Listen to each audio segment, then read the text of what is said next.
I'm Alexander Hefner, your host on The Open Mind. He graced the chambers of all-school meeting at my beloved alma mater, Phillips Academy in Andover, Massachusetts. A Juilliard-trained organist, Patrick Kabanda is a musician and international thought leader.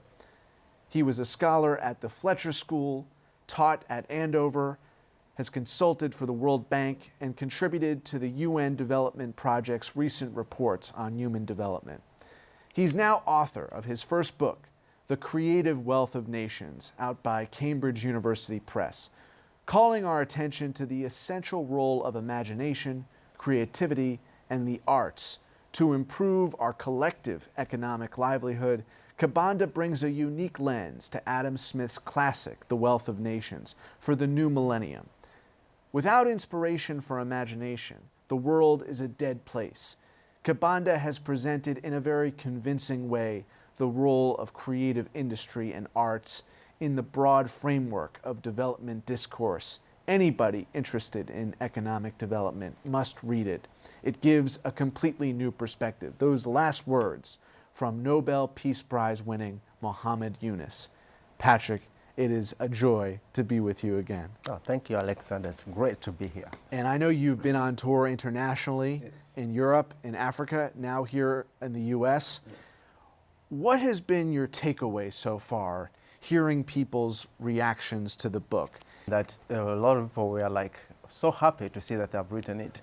I met one person at the Cambridge University bookstore who said, "Oh, you've written a book I should have written. I've been thinking about this. And you know, I've been procrastinating, so I'm glad you've written it, and I will probably be inspired to also pick up where you stopped and write something along those lines." So it's been wonderful to see that kind of response all over the world. What do you want to convey?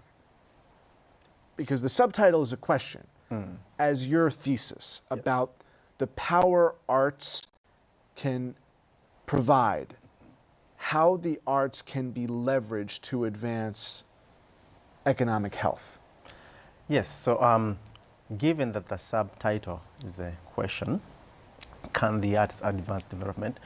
That question sort of bequeaths one to say like, okay, what are the possibilities of how to do this?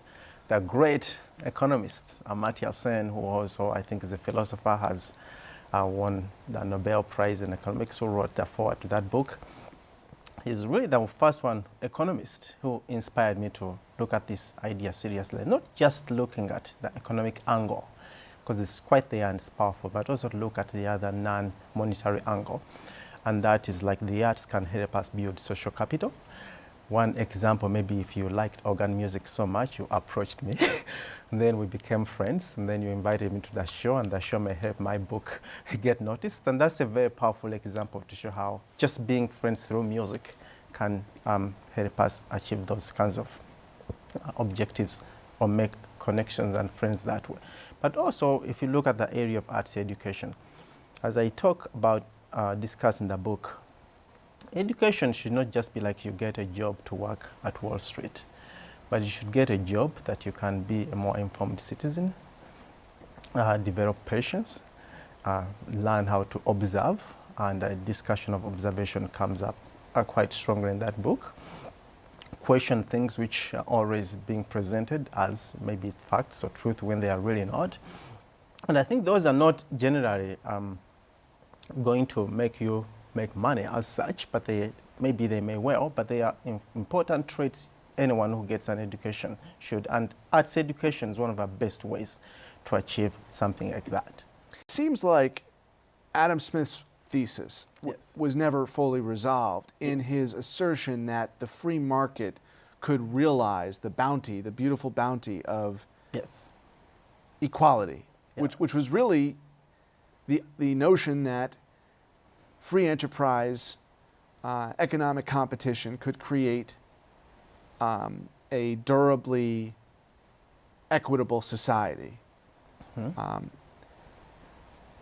it occurred to me reading your book that it is creative wealth, and the right kind of creative wealth, that may actually generate the society that Smith envisioned. Yes, that's quite interesting because some people can have said that Adam Smith may be the first behavioral economics because that's a branch of economics which is gaining more and more ground. And if you look at it, I think in Smith's time there was the idea of division of labor, specialization. Smith talked about those kinds of things, and actually Fried talked about trade, being able for countries to trade with each other without all these, sort of barriers of some sort. But also by then, one can imagine one of the most important pieces of wealth was land. Things, if you had land, which is true to a certain extent, if you had land all over the place, you were really very wealthy. And that, all these people who are doing service and stuff were not really maybe as important as landowners. But today, most of our world runs on ideas. And as I talk in that book, you may have all these things in the world, but if you don't have the right mindset and ideas to see what you can do with them, I don't think you can do much. And when you look at the issue of human development, countries which tend to invest in people, education, health, and things like that, tend to prosper more than countries that just want to build things. Because if you build things and people don't know how to use them or they can't envision building of that, then you're going to just be stuck. In fact, the United States is a country which, being open to ideas, I think has benefited it so greatly. The reality is you can never quantify that effect of one's music on the psyche. Yes. That is something that is not monetary. Yes. I think as so many people have pointed out, I actually point to a study on thoughts by Joseph Nye, who's over soft power. Right. I don't know if you... Yes, of course, Joseph Nye. did take any courses Yes. of his or read his work. But he did say something, and I think it was him or someone quoting him, that, things like, marriage. When you marry someone, you don't say, oh, I love my wife 95.6%. You just love that person. If you have a child and the child annoys you, you just say, oh, my life had diminished 2.5% from where it was.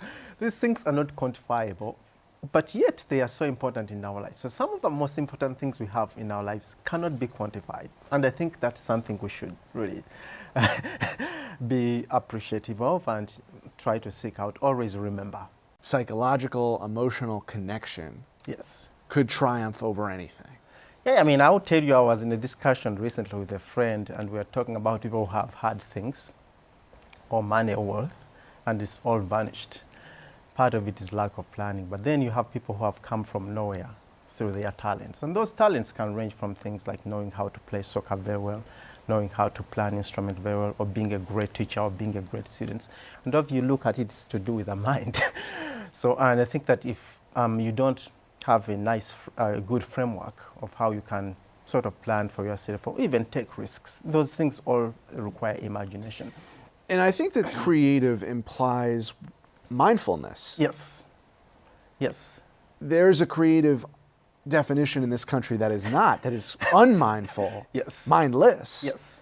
So can you talk to us about what mindful creativity means in the countries you looked at in this book? Yeah, mind creativity will mean that I will go to, for example, Paraguay, where I talk about students who made instruments from trash, that you see this landfill filled with all these things thrown away, and like, what should we do with this stuff? You start making instruments, you start making cellos, violins, drums. And that's one example to show you how you can look at something which is really trash, but then actually make it into something better.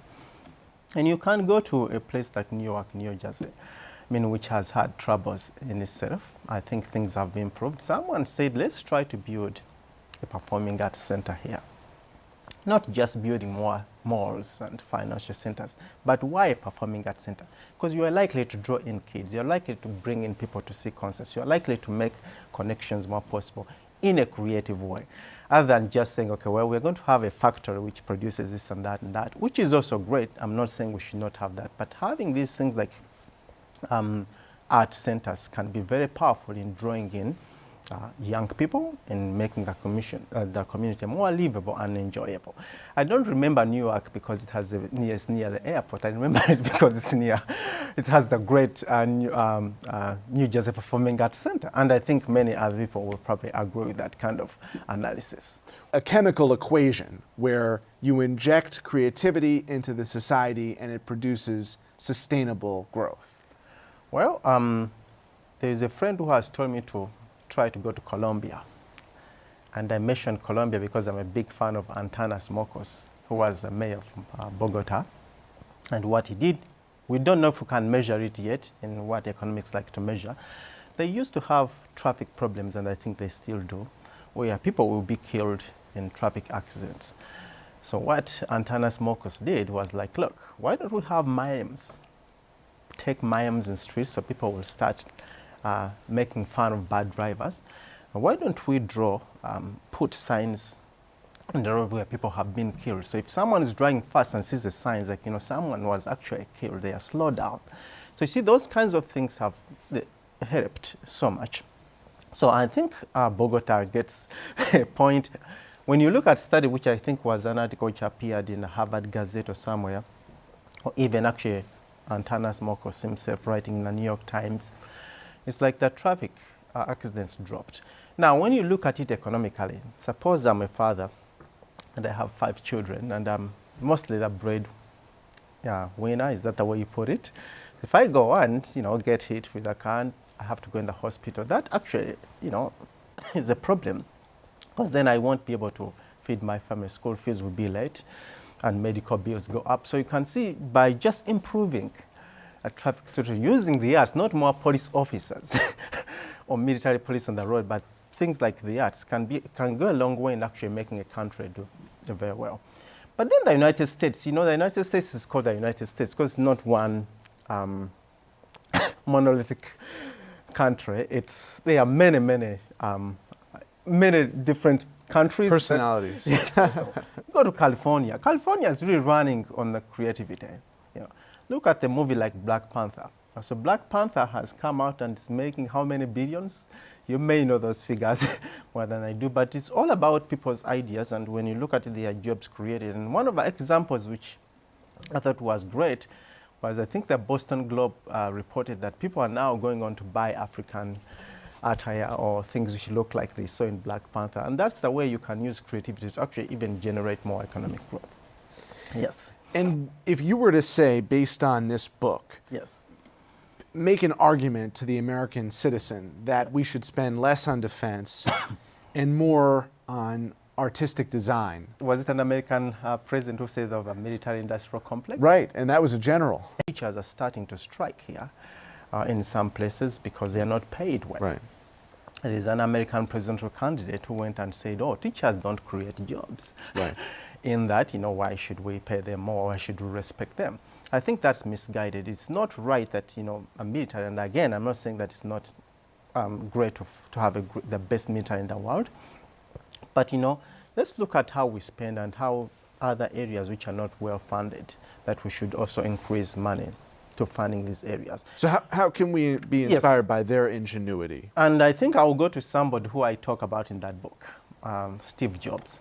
If you're looking at just economic competitiveness. I'm not saying that Steve Jobs was the greatest guy. From what you read about him, I think he was not the easiest person to be around with. Right.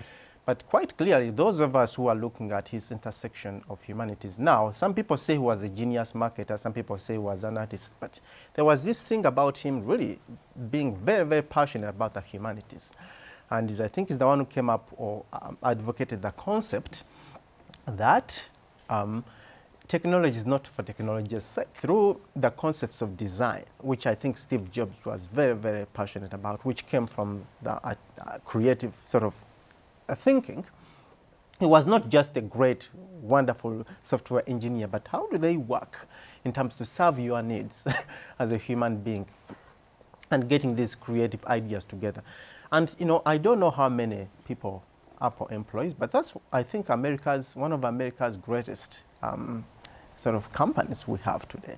So I think that creativity plays a strong contribution to how the economy can run. Those kinds of things are not very easy to look at when you go to many schools. We go to, some of us who go to music, you are told you're going to starve to death. You are told you're going to you're not going to be able to pay rent. There's truth to that, but you have to recognize, for example, that the focus started, I think, Airbnb. I think they were designing students at the Rhode Island School of Design. I haven't spoken to them to see whether their creative ideas were responsible for them to be successful, but when I heard their interview on NPR, I think that when the suggestion came that they should start putting pictures on these rentals, the demand went up. Now, people who take these pictures are using creativity. It's like, how can we show your apartment better that someone else will be attracted to it and sort of be able to rent it? So those are some of our very basic, simple examples. Is there any data you found, though, about the livelihood, the appreciation of the artist's livelihood? Well, what I will go back to, and I think others, even including Amartya Sen, have already talked about this. When you go to a country like Uganda, you know, resources are very scarce generally, and as in many other countries, low-income countries or countries which are mid-income, or even in rich countries. What makes people happy mostly? Go to music festivals. Yeah. Now, the trouble is that we have not been able to monetize that. I think now we have tools with either social media and things that I can see if people point on this like, know that likes will mean anything. Will that be able to give us data to show that actually people are more responsive to artistic things? They are more likely to be interested in what's going on if there's an artistic component. In terms of data, what I can tell you is that Uganda had terrible issues with AIDS, the HIV virus. And this was in the 80s, and I was a young person, so, you know, it was a big problem, and you get politicians to go talk about this. But I'll tell you who was more effective at actually informing young people about this was a singer I mentioned in that book called Feel Retire, who went out and sang and said, you know, look, you have to be careful. This is a true disease, through his music, and drawing that kind of attention. Now, when you look at some data, it shows that the numbers actually went down. What we may not know whether it's true that Feel Retire was able to contribute to that coming down of the AIDS crisis, or there are many other factors, but what I can know is that his contribution was immense because most of his concerts were always packed. Right. People were going in because they are drawn to the message. It would be very different if the president of the country went and gave speech after speech. You identify that song and dance and music are becoming a critical mechanism to teaching communities about climate change. Yes. And that seems to be where there is potential for the alignment of economic generation. Yes. And communities of gentrification. Yes. Are there stories that you can relay to our viewers about how that environmental consciousness contributed to the greening of both the entities and the enrichment of those communities for the long term? Is it happening? I think it's happening. What will be interesting, because these are all new, we are just starting to pay attention, and that's why I was lucky to write that book. I think at a critical moment.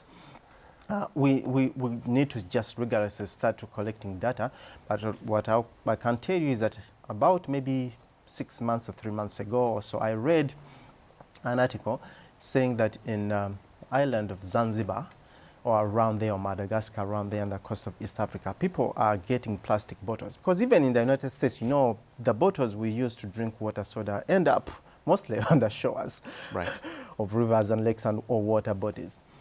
So there's a group of artists, not politicians, artists, who went and said, well, why don't we get these bottles, create a boat, and get this boat and get people to start sailing in it. Right. So they are getting the trash, making something useful out of it, because, you know, of course, you know, one could argue that recycling bottles is expensive anyway, so we should just throw them. But do they really belong to the beach or some water body somewhere? No.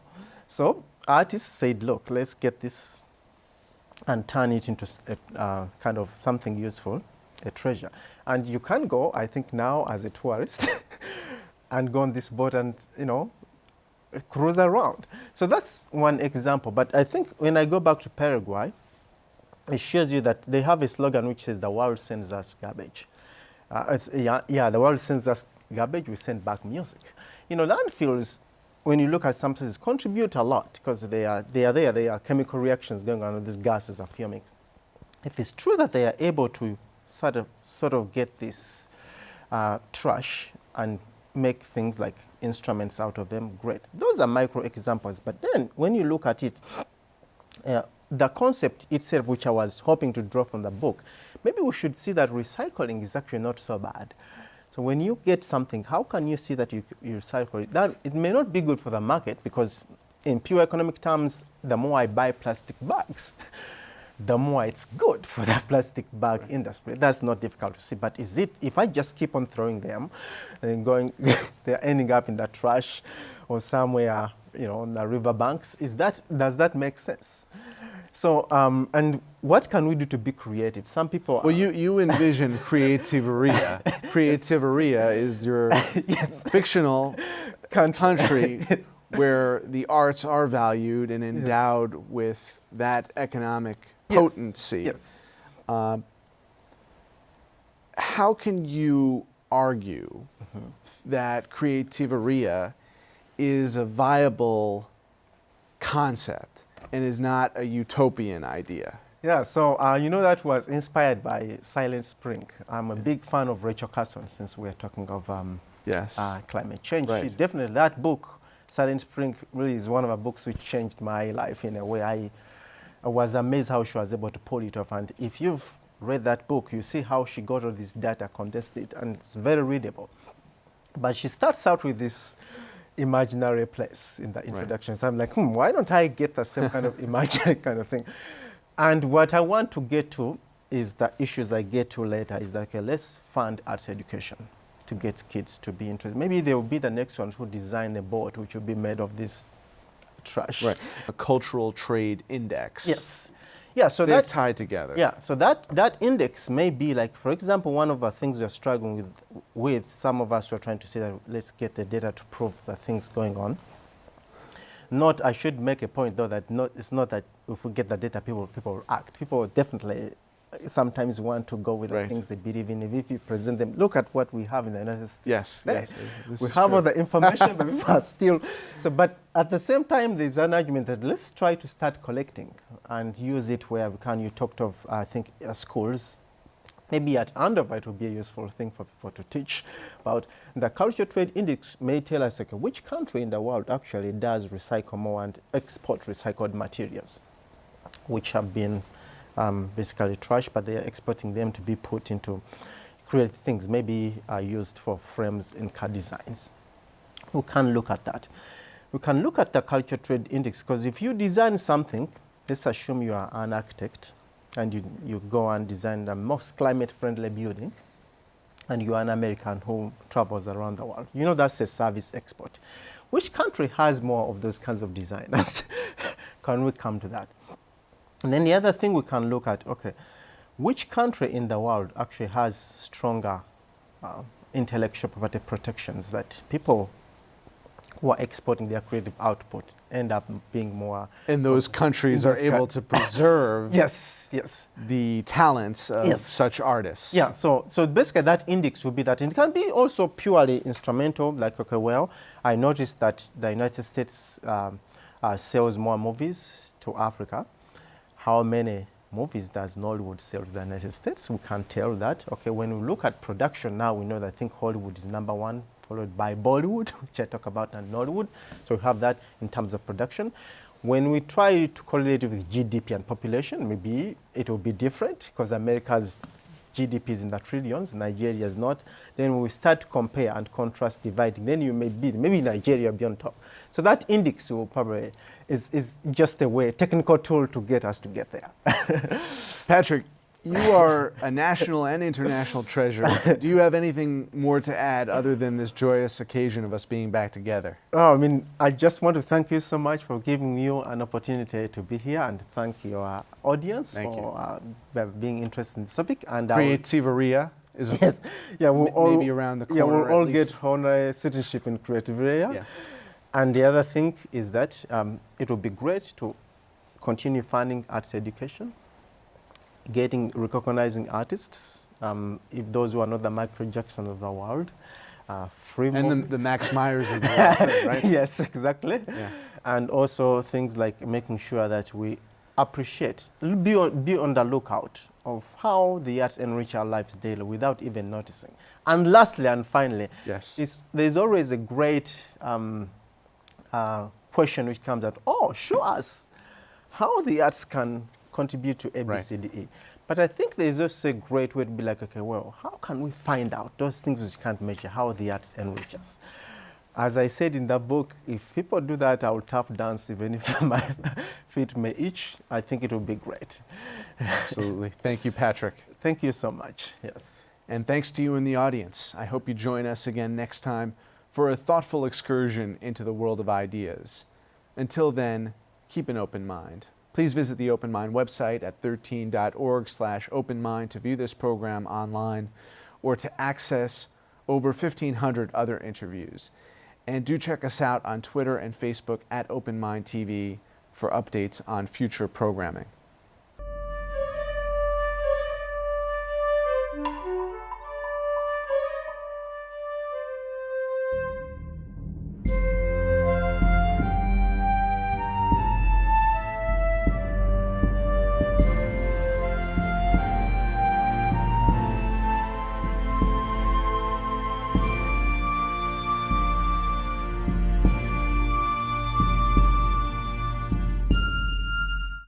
Continuing production of The Open Mind has been made possible by grants from Ann Olnick, Joan Gans Cooney, Lawrence B. Benenson, the Engelson Family Foundation, Alfred P. Sloan Foundation, the John S. and James L. Knight Foundation, William and Flora Hewlett Foundation, Joanne and Kenneth Wellner Foundation, and from the corporate community, Mutual of America.